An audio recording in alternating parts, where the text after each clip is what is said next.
Mesdames, Mesdemoiselles et Messieurs, bonjour. Mesdames, Mesdemoiselles et Messieurs, bonjour.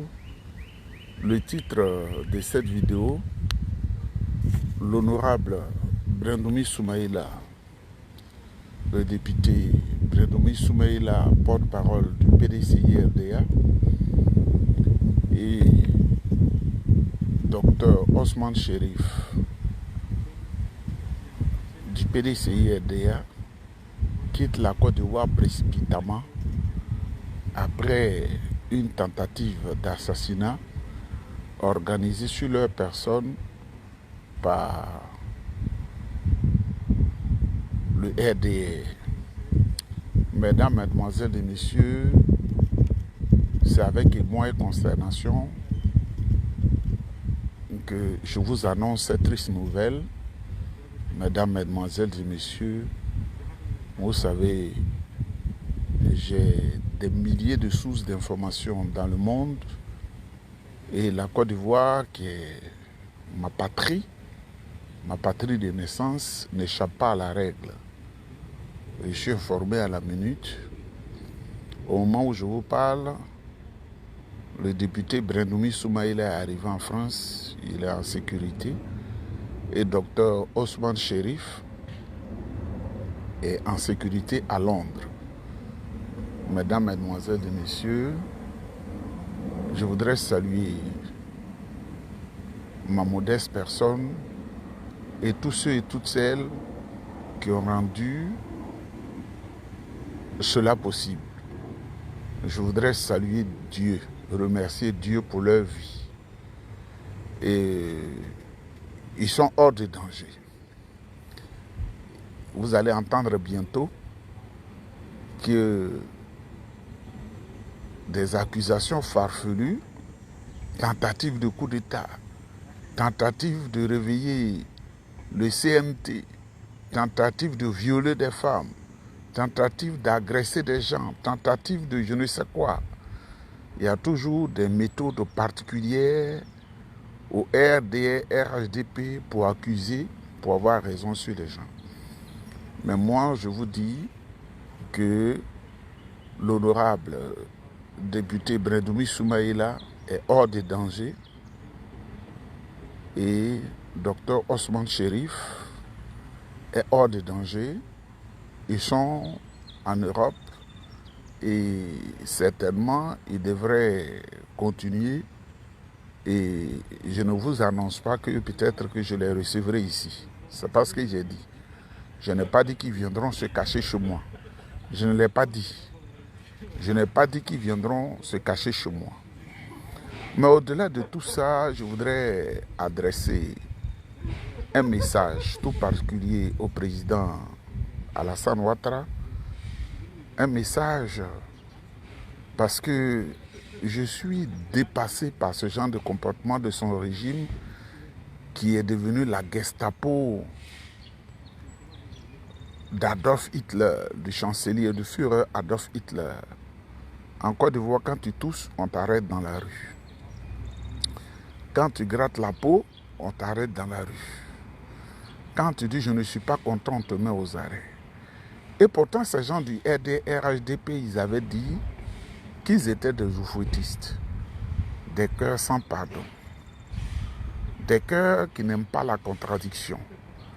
Je vous dis au président Alassane Ouattara qu'il aurait pu être un bon oufouettiste s'il appliquait la philosophie du président Houphouët-Boigny. Houphouët-Boigny était un homme de pardon, de grand pardon.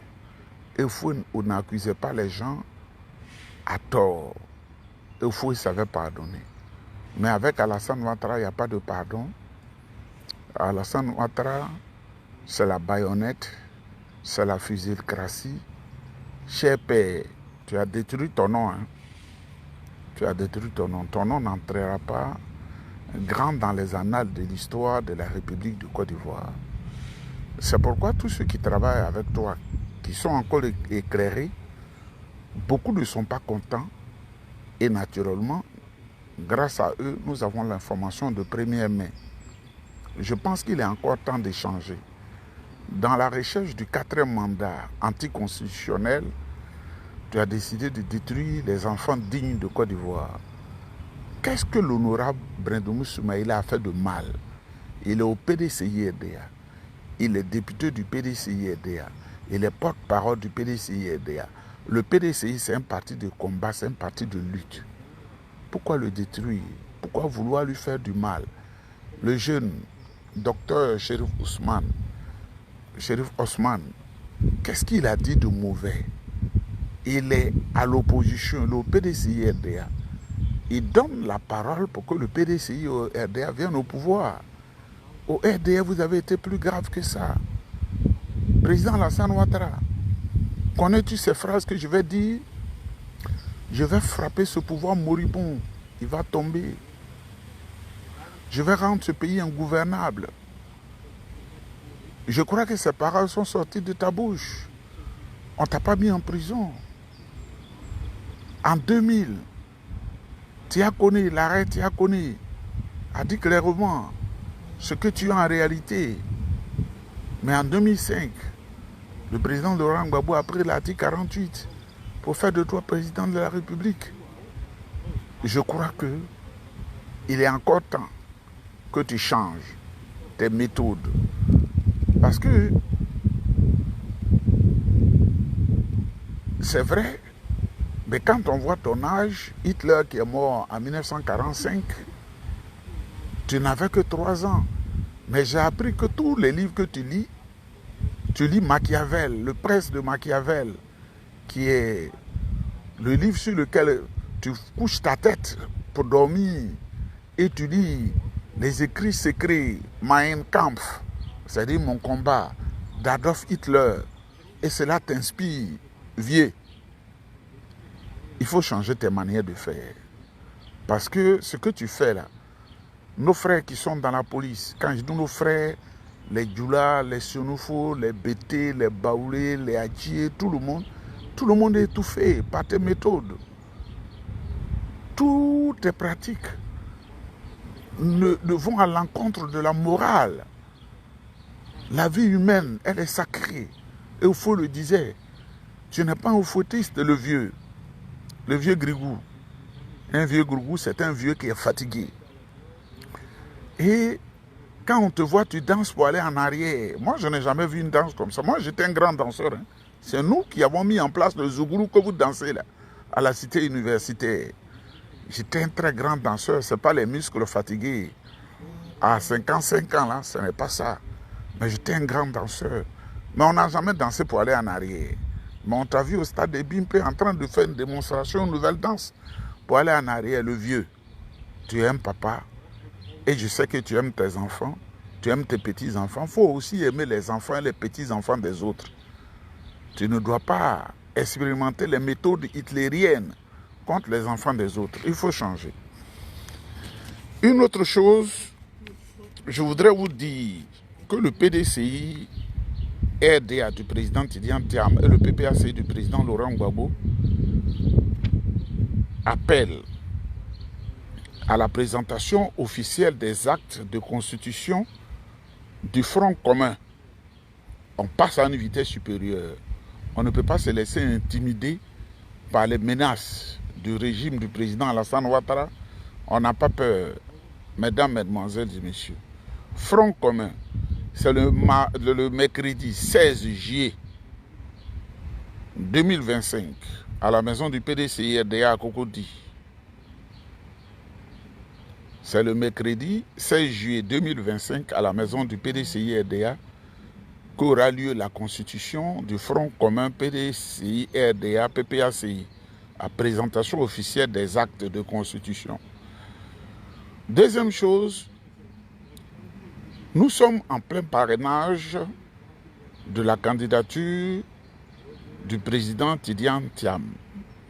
Toi qui es militant du PDCI-RDA, toi qui es secrétaire général des sessions, toi qui es délégué départemental, toi qui es membre du Grand Conseil, toi qui es membre du bureau politique, toi qui es membre du secrétariat exécutif, toi qui es vice-président, il n'y a pas un autre parrainage qu'on donne à quelqu'un.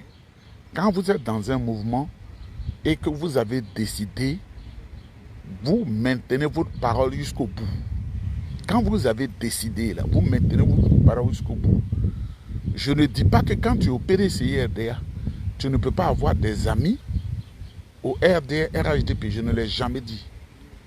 D'ailleurs, nous sommes amis aux gens du PPACI, de GPS. Le PDCI ne fait pas de tri parce que le PDCI dit tout cela ce sont des Ivoiriens. Nous devons nous retrouver pour bâtir ensemble la Côte d'Ivoire. Donc, on vous appelle militants et militantes du PDCI-RDA, militants et militantes du PPACI, à s'approprier ce front commun pour mener la lutte, pour mener le combat pour l'accession au pouvoir, pour que nous exercions ensemble le pouvoir d'État pour le bonheur et le bien-être des populations. Je voudrais vous saluer.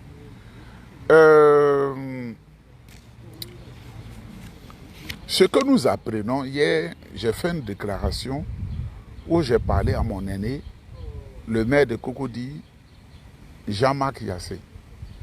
Je ne suis pas contre lui. Il n'a pas cherché sa femme. Il n'a pas cherché ma femme. Moi aussi, je n'ai pas cherché sa femme. Il n'est pas mon ennemi. Mais quand vous êtes dans un mouvement et que tu allais à une élection, tu as eu 1%, tu dois prendre acte de 1% que tu as eu. Ça veut dire que les militants n'ont pas besoin de toi. Et te mettre dans les rangs. Mais ce qu'ils oublient, là, le pays, là, la Côte d'Ivoire est grande, 322 000 km², même si on dit que je ne connais pas la Côte d'Ivoire, 322 000 km², on se parle tous. On se parle tous. On parle. Brenomi Soumaïla, il est à Bron. Moi, je suis Dida. Chérif Ousmane, il est malinqué. Mais on va au secours de son frère ivoirien qui est en danger. Quand on s'est donné des idées et qu'il fallait sauver des vies, je n'ai pas dit Chérif Ousmane n'est pas Dida, donc je ne vais pas au secours. Quand il a pris l'avion à Accra, on dit, ah, l'avion a décollé, ça fait 30 minutes. Tu peux avoir le cœur en paix. C'est cette Côte d'Ivoire-là que nous voulons. Moi, j'ai eu la chance de bénéficier de la mansuétude et de la faveur des gens du Nord, surtout les Sénoufos. Donc nous sommes des parents. Mais il faut que nous mettions bas la terre et que le RHDP qui est frileux aujourd'hui, parce qu'il ne sait plus à quel saint se vouer, mais je leur ai dit, quand tu ne peux pas te vouer à un saint, tu peux te vouer à un diable. Et ils donnent l'air qui sont voués au diable. Parce que quand tu fais du mal, et en Côte d'Ivoire, la disparition des enfants pour des sacrifices rituels humains s'est développée, il y a quelque chose qui ne veut pas. Donc je dis à Jean-Marc Yassé de quitter dans le plan qu'il est en train de faire là. Même si on lui donne des milliards, qu'il est candidat à l'élection présidentielle, il n'aura même pas 0,0005%. Il aura certainement, à l'image de mon frère Kakabe, légitimé le pouvoir diabolique qui est en Côte d'Ivoire. Donc je lui dis de quitter ce plan-là. Parce que les dossiers que j'ai ici, les documents que j'ai, si je vais me prononcer, ce n'est pas bon. Parce que les mêmes qui sont à la présidence là, à la présidence de la République d'Abidjan, ils m'ont donné une documentation qui est grave. Mais comme nos familles sont liées et qu'il est de Jacquesville et je suis pratiquement de Grand Laou, ce sont des familles amies, on se marie entre nous, on fait tout ensemble.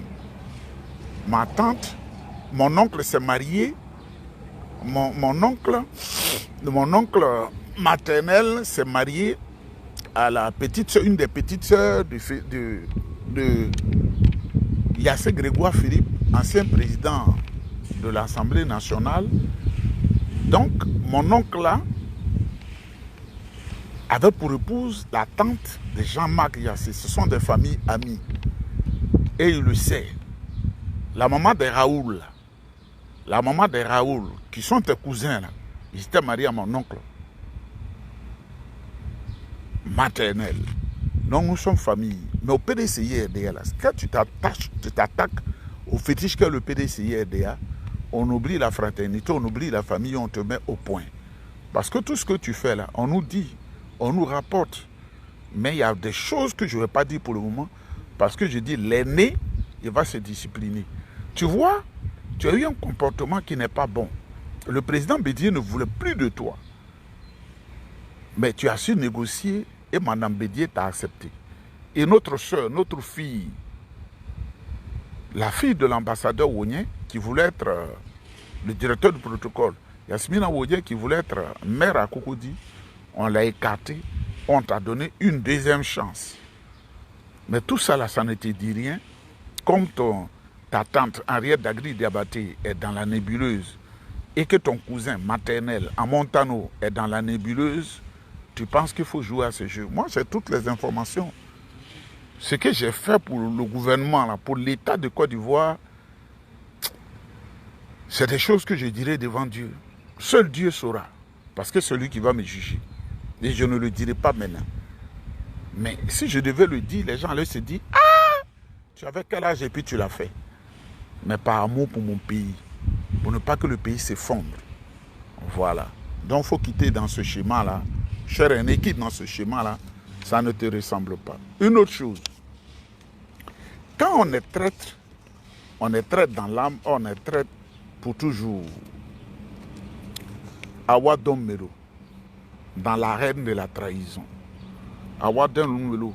Vous savez, quand tu n'as pas fait les services secrets d'un État, que tu ne sais pas comment c'est, tu fais pitié. Quand il y a 3 mois, j'ai parlé d'Awa Dommelo, j'ai appris que le président Laurent Gbagbo n'était pas content et il a dit à l'ambassadeur Abiy Zogoué de m'appeler pour me reprocher cela. Moi, je me dis le nom. Hein. Abiy Zogoué Hervé. Non, Awa Dommelo, mon ami, il ne faut pas dire des choses comme ça. Oui, Abiy Zogoué a été ambassadeur du gouvernement du président Laurent Gbagbo en Afrique du Sud. C'est lui qui a vraiment bien reçu les Ivoiriens pendant la CAN en Afrique du Sud. Oui, tu exagères, cher ami, il ne faut pas faire ça. Awa Dommelo, c'est mon ami. Vous voyez, mon ami, mon frère, le frérisme et les amitiés perdues. Là. Aujourd'hui, je sais qu'ils se sont attrapés le menton pour voir le comportement d'Awa Dommelo. Mais quand tu es traître, tu es traître. Awa Dommelo a toujours été traître. Ce qu'il a fait au FPI du président Laurent Gbagbo, dans l'opposition, nous savons tous. Et il a toujours eu cette manière de faire. Moi, on m'a informé il y a 3 mois, c'est au mois de mars, quand il a eu la première réunion avec les gens du pouvoir et qui l'ont convaincu. Moi, on m'a informé, parce qu'eux-mêmes, ils m'informent. Mais on ne dit jamais sa source. On m'a dit, Awa Dommelo, là, nous, on l'a mis dans la nacelle. C'était à cette époque-là qu'ils commençaient eux aussi à me blaguer. Moi, j'ai dit non. Parce que quand vous êtes dans quelque chose, fais en sorte qu'on ne garde pas une mauvaise image de toi. Je dis, c'est pas parce que tu es au PDCI que tu ne peux pas avoir un ami au GPS. Il y a l'amitié et puis il y a la politique. Mais il ne faut pas trahir. Il ne faut pas trahir. Si tu es au PDCI, qu'un ami se souvient de toi, qu'il est au RHDP, qui te donne un cadeau, mais ça ne doit pas être un cadeau politique. Il te donne un cadeau, il faut prendre. Et vous devez parler. Même pour ne pas vous fâcher, vous parlez même hors de la politique. Et là, ça marche. Mais quand tu trahis, là, même ceux qui t'ont fait trahir, là, ils ne te feront jamais confiance parce que tu es un traître dans l'âme. Awa Dommelo, c'est un traître. Et je comprends que, je l'avais dit, les gens du PPACI n'étaient pas contents parce qu'ils pensent que moi, je passe mon temps à dénigrer les gens. Mais ils ont maintenant leurs yeux pour pleurer. Awa Dommelo sera bel et bien candidat à l'élection présidentielle. Et ils sont en train de fabriquer des parrainages pour lui. Parce que pour être candidat, il faut avoir du parrainage là. Avec les préfets, les sous-préfets, ils sont en train de faire les faux papiers pour dire qu'il a eu le parrainage. Et c'est ce qu'ils appellent plan B. Mais aucun homme du PPACI ne va le voter. Aucun Ivoirien ne va le voter. Parce que c'est l'argent qu'ils cherchent. Mesdames, mesdemoiselles et messieurs, mais ceux qui parlent de plan B, là, ils parlent de plan B au PPACI, ils parlent de plan B au PDCI. Mais il y a un bon plan B au RHDP. Adama Bictogo, là, il est candidat. Hein? Adama Bictogo allait convaincre les autorités françaises. Il dit, moi je suis candidat. Donc Adama Bictogo fait un bon plan B. Vous qui aimez les plans B, Adama Bictogo a un bon plan B. Oui, Adama Bictogo, le diamant noir, candidat du RHDP à l'élection présidentielle de 2025. Le président Alassane Ouattara est fort clos. Tene Birahima Ouattara, le plus grand violiste de toute la terre, il est fort clos. Donc, mesdames, mesdemoiselles et messieurs, on aura le temps de parler, mais il faut que la Côte d'Ivoire soit belle. Oui, Big Togo, je vous annonce que Big Togo est le plan B du RDR. Il a convaincu en France. Et après cela, le président Alassane Ouattara devrait avoir une rencontre très discrète pour qu'on lui dise clairement, tu ne peux plus être candidat. Et lui le sait, mais ils vont répéter cela. Tu ne seras plus candidat à un quatrième mandat en Côte d'Ivoire. Et c'est ce mercredi 16 là, dans la plus discrétion de l'Élysée, où j'ai deux amis qui sont postés et qui me donnent l'info pour que je baille. Donc, mesdames, mesdemoiselles et messieurs, je voudrais saluer le vieux Prado, le danseur. Lui, il ne danse pas pour aller en avant, il danse pour aller en arrière. Et je voudrais donner un dernier message à ces militants moutons et tilapiatiques. Quand tu es tilapia, tu passes sur l'eau pour aller en France sans papier. Et puis c'est toi qui alimente des meetings et qui est content de dire que,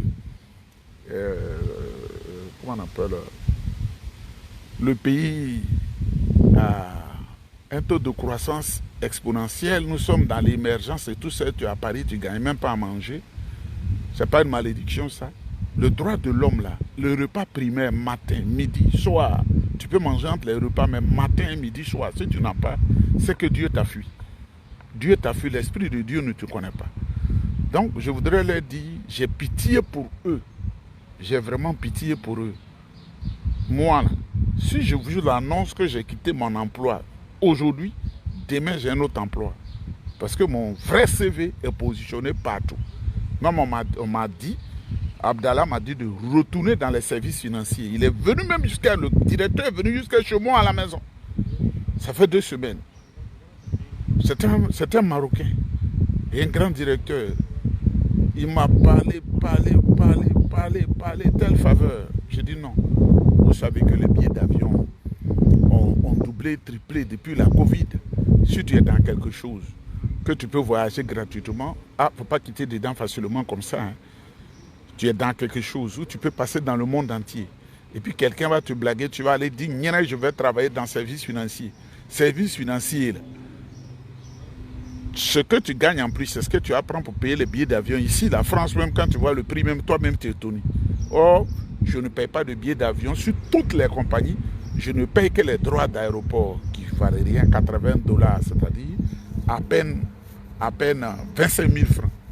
Même 20 000 francs CFA pour aller d'ici en France. C'est pourquoi je fais le tour du monde. Donc, mesdames, mesdemoiselles et messieurs, je vous salue. Je suis au repos, on aura le temps de parler. Que Dieu vous bénisse.